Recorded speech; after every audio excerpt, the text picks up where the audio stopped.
You know that feeling, that absolute pit in your stomach when you've poured your heart and soul into something.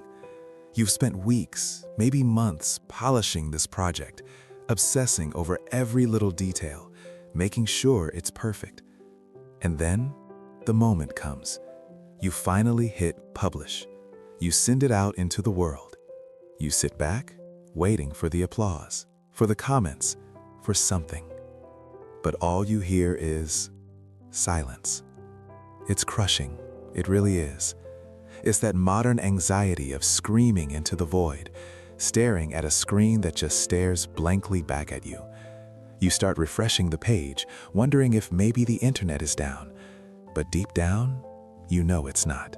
And then the frustration sets in, because you scroll through your feed and see other people who, frankly, might not even be as talented as you, getting all the attention. They're loud, they're messy, they're posting constantly, and for some reason, the world loves it. Meanwhile, you're over here doing the real work, and no one seems to care. It makes you want to quit. Or worse, it makes you feel like the only way to succeed is to become something you hate. You start thinking that to be seen, you have to be one of those annoying self-promoters, bragging about every little win, spamming your friends, turning into a human billboard. You're terrified of being a show-off, of annoying people, of selling your soul just for a few likes. It feels exactly like throwing a big party, buying all the expensive snacks, putting up the decorations, curating the perfect playlist, and then standing in the middle of your living room at 9 p.m., realizing no one is coming.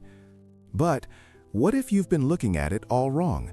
What if the choice isn't between being a starving artist in the shadows or a shameless sellout in the spotlight?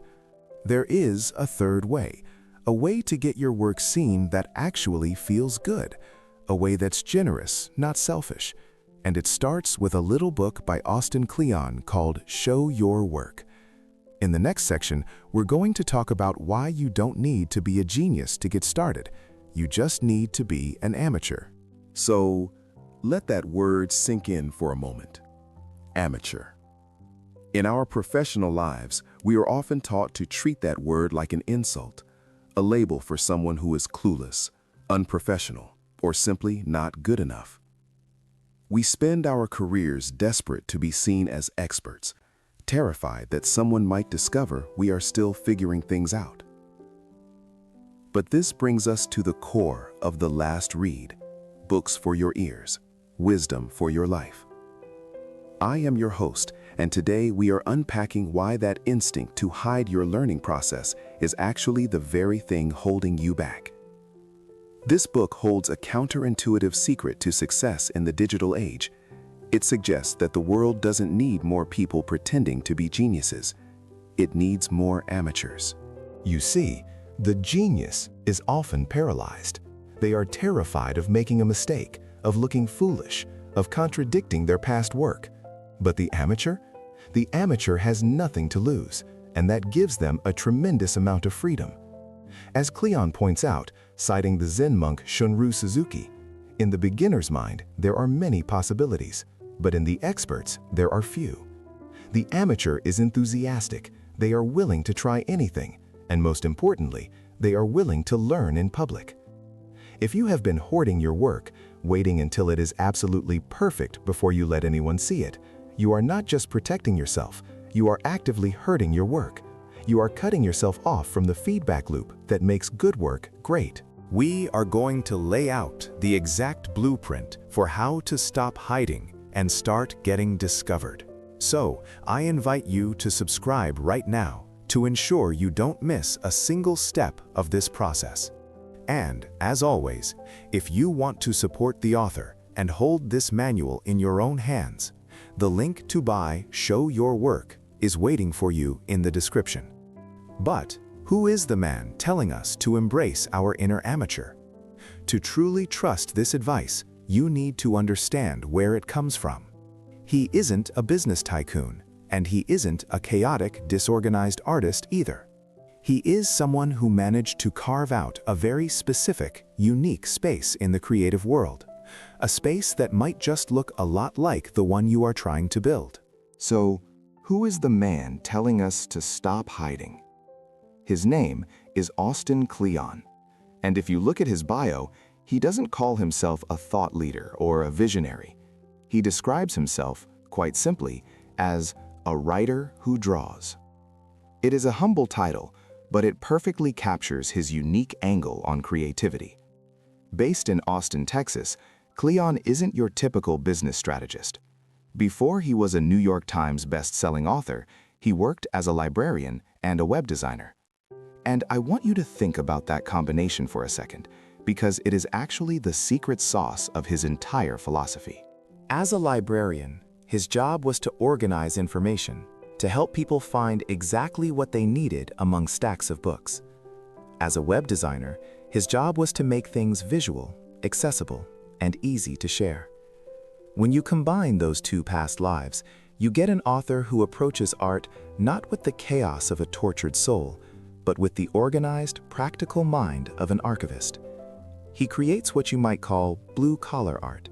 He believes in showing up, sitting down, and doing the work every single day. This is why Show Your Work resonates with so many people who are tired of traditional self-help. Kleon is the anti-guru. In fact, he has famously said that if someone calls him a guru, he might just throw up. He doesn't preach from the top of a mountain. He shares notes from his desk. He positions himself as a fellow student, just another person trying to figure it out, documenting his process as he goes. His previous book, Steal Like an Artist, became a global phenomenon because it gave creatives permission to embrace influence. Now, with Show Your Work, he is tackling the other side of that equation. He argues that the era of the lone genius, the mysterious artist who locks themselves in a cabin and emerges with a masterpiece, is dead, or rather, it never really existed in the first place. Kleon suggests that we have been looking at creativity all wrong. We have been obsessed with the idea of individual brilliance when we should have been looking for something collective, something he calls scenius. But what exactly is a scenius, and how can becoming an amateur actually help you find one? It is a romantic idea, isn't it? The solitary figure laboring away in a candlelit room, waiting for the divine spark to strike. We love the story of the lone genius. We love the idea that creativity is a lightning bolt that hits a chosen few, the Picassos, the Einsteins, the Hemingways, who then descend from the mountaintop with a masterpiece in hand. But Kleon argues that this story is a lie. He suggests that if you look closely at history, you will find that the lone genius is a myth. Great work is almost never created in a vacuum. It is the result of a mind connected to other minds. To explain this, Kleon introduces us to a concept coined by the legendary musician Brian Eno, something called scenius. If genius is the intelligence of a single individual, scenius is the communal intelligence of a whole cultural scene. It is an ecology of talent. Think about the garage startups of Silicon Valley in the 70s. It wasn't just Steve Jobs or Wozniak working in isolation. It was the Homebrew Computer Club, a room full of people swapping parts and ideas. Or consider the punk rock explosion in New York City. The Ramones and Blondie didn't just appear out of thin air. They grew out of the sweaty, collective energy of CBGB. That is scenius. It's the idea that we don't need to be geniuses. We just need to find a scene. But here is the catch. To find a scene, you have to be willing to contribute to it.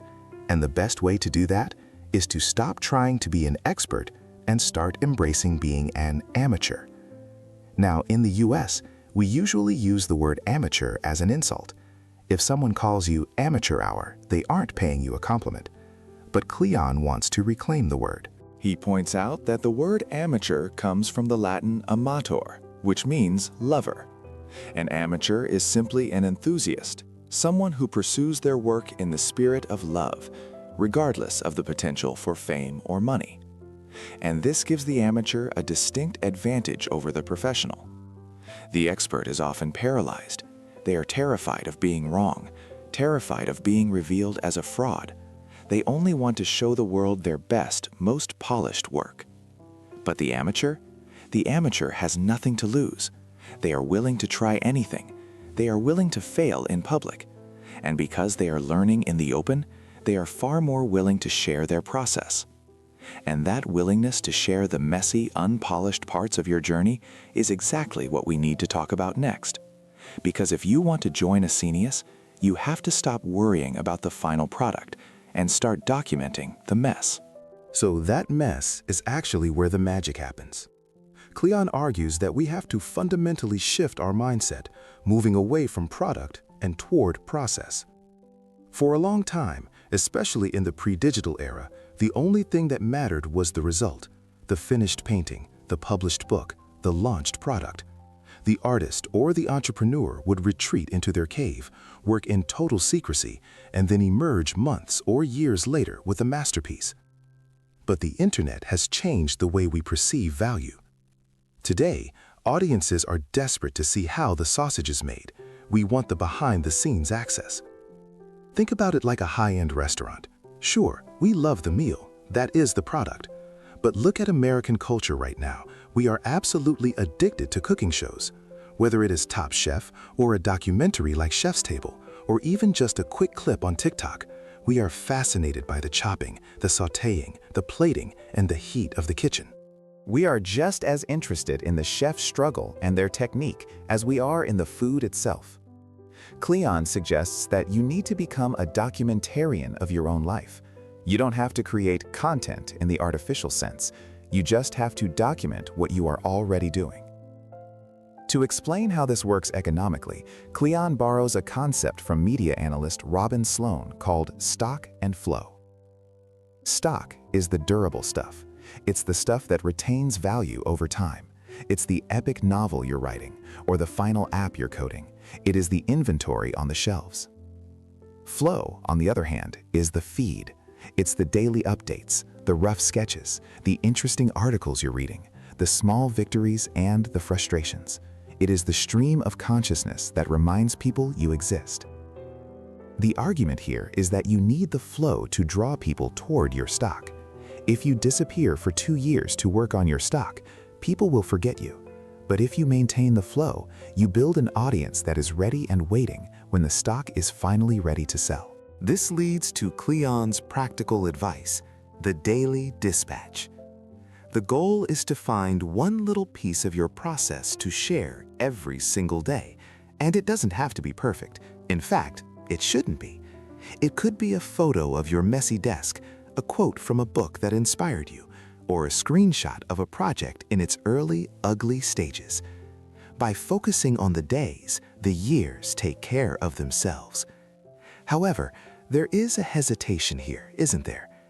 There is a fear that if you start posting every little thought or half-baked idea, you are just going to annoy people. You worry that you're just adding to the noise, screaming into the void, or worse, becoming a narcissist who thinks every mundane detail of their life is news. Nobody wants to be the person who ruins the party by talking about themselves too much. So how do we draw the line between sharing our work and just becoming human spam? That is the crucial distinction we need to make. That distinction, the line between sharing and spamming, essentially boils down to intent. Kleon tackles this head-on with a concept he calls human spam. We all know these people. They're the ones who want to be heard, but have absolutely no interest in listening. They want eyeballs, but they don't want to give their hearts. To avoid becoming that person, Kleon suggests running your work through the vampire test. It's a simple gut check, originally coined by the writer Anne Lamott. The test is this: if hanging out with someone leaves you feeling worn out and depleted, they're a vampire. If you leave feeling energized and nourished, they're not. You can apply this same logic to what you post online. Ask yourself, is this post going to drain my audience? Is it just noise? Or is it something that adds value, something that energizes them? If you want to pass the vampire test, the antidote to being a self-promoting shill is generosity. You stop screaming, "Look at me," and start saying, Look at this thing I found that might help you. This brings us to one of the most powerful chapters in the book. Teach what you know. There is a long-standing myth among creatives and professionals that you have to hoard your secrets. You worry that if you share your trade secrets, if you tell people exactly how you do what you do, you'll create your own competition. You think you'll make yourself obsolete. Kleon argues the exact opposite. He says, the minute you learn something, turn around and teach it to others. Why? Because teaching doesn't subtract value, it adds authority. Think about a classic piece of American culture, the DIY car mechanic on YouTube. You know the type. Some guy in his driveway in Ohio, filming himself with a shaky camera, explaining exactly how to replace the alternator on a 2010 Ford F-150. He is giving away the entire secret. He is showing you exactly how to do his job. But does that mean you're going to stop going to mechanics? Probably not. Watching him doesn't make you a master mechanic. It just makes you appreciate the skill involved. And if you did need to hire someone, who would you trust? The random shop down the street, or the guy who just spent 20 minutes teaching you how the engine works for free? By teaching what he knows, he isn't creating competitors, he's creating connection. He's building an audience that trusts him.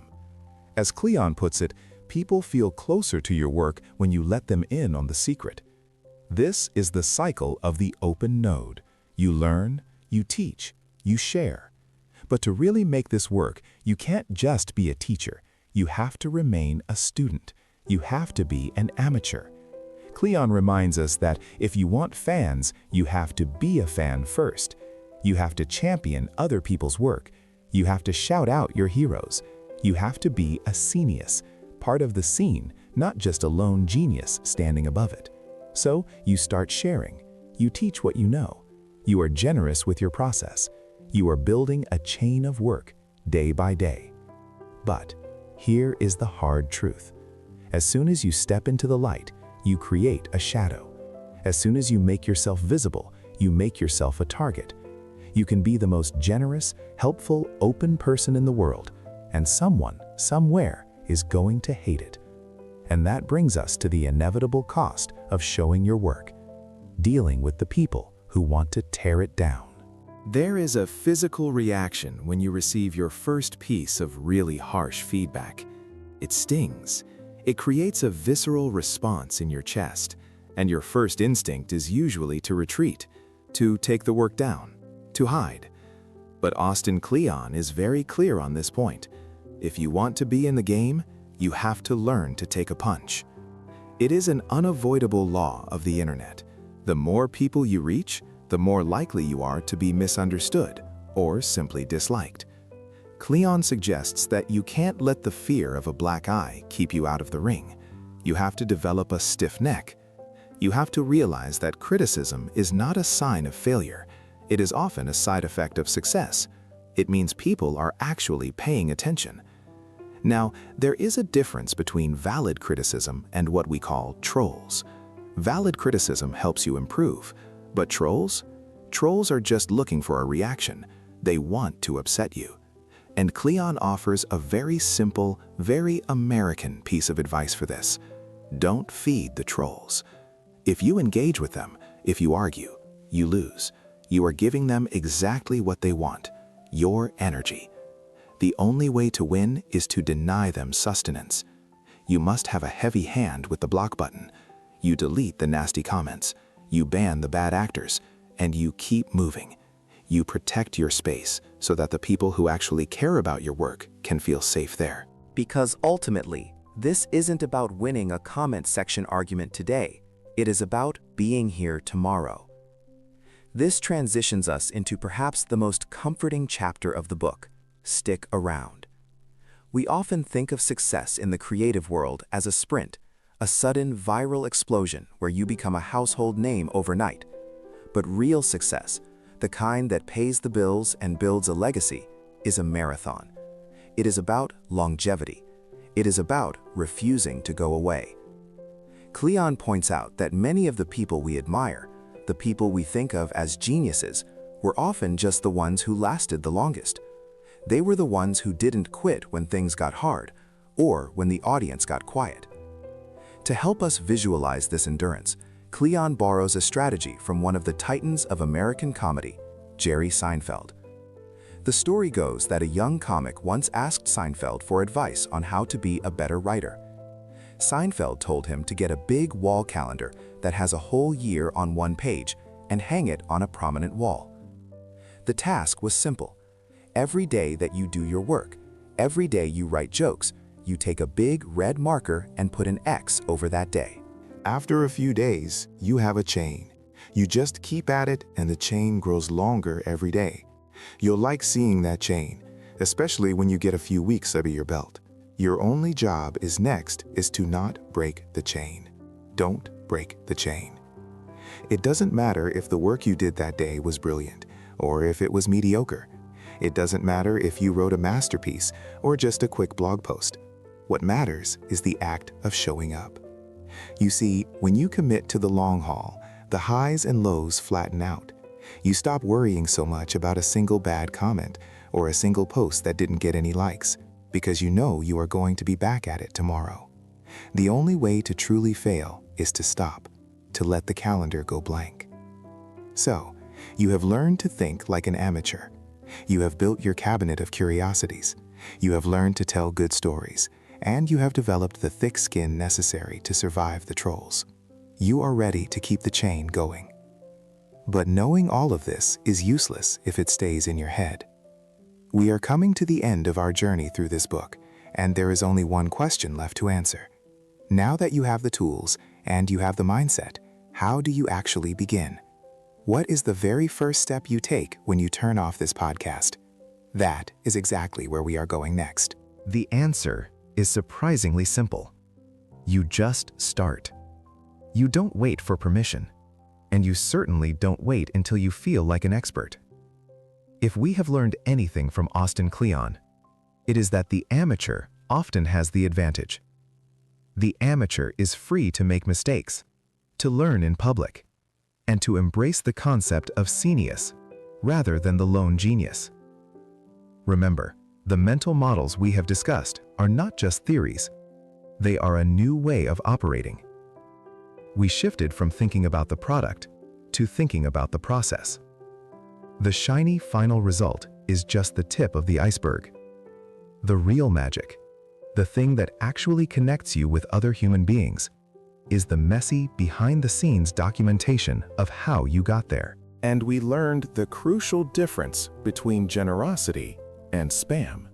Spam is about you. It's about shouting at people to look at what you made. Generosity is about them. It's about teaching what you know, sharing your cabinet of curiosities, and making someone else's day a little bit better or a little bit clearer. It is easy to listen to all of this and nod your head, but then go back to your daily life and keep your work hidden away. It feels safer in the dark. But the truth is, your voice matters. It has value. But it only has value if you actually use it. You find your voice by using it, not by thinking about it. So, here is my challenge to you. Don't overthink it. Don't worry about building a grand portfolio today. Just ask yourself, what is one small thing I can share today? Maybe it's a sketch, a quote you found, a paragraph of code, or even a mistake you made and what you learned from it. Put it out there. And I would love to hear from you directly. Go down to the comments section below and tell me, what are you working on right now? Declare it. Make it real. If you enjoy this deep dive and you want to keep building your library of mental models, make sure you are subscribed to The Last Read. We are building a genius of our own here, and I don't want you to miss what's coming next. And of course, if you want to dig even deeper into these ideas, I highly recommend picking up a physical copy of the book. As always, I have put a link for you in the description. Thank you for sticking around for this marathon. Now, go show your work.